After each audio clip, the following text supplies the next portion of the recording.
Welcome to the Phone Transformer. In today's video, we'll show you how to make a poll on WhatsApp and Samsung. Let's get started. Step 1. First, grab your Android phone and open the WhatsApp app. Make sure you're logged into the correct account before proceeding. Step 2. Once you're in WhatsApp, you'll see all your chats listed. Scroll through and select the person or group where you want to create a poll. Step 3. Now, look for the paperclip icon at the bottom of the screen and tap on it.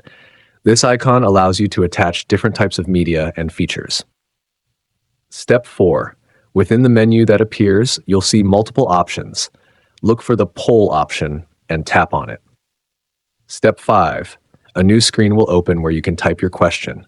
This is the main question for your poll, so make sure it's clear and concise. Step 6. Below the question field, you'll see options to add choices. By default, WhatsApp provides a couple of options, such as yes or no, but you can edit them as needed. Simply tap on each option to type your preferred choices.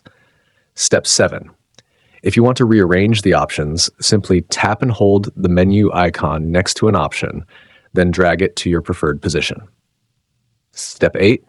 Once you're satisfied with your poll, confirm by tapping the Send button at the bottom right corner of the screen. And that's it. You've successfully created a poll on WhatsApp using your Samsung phone. Thanks for watching, and please subscribe to the channel.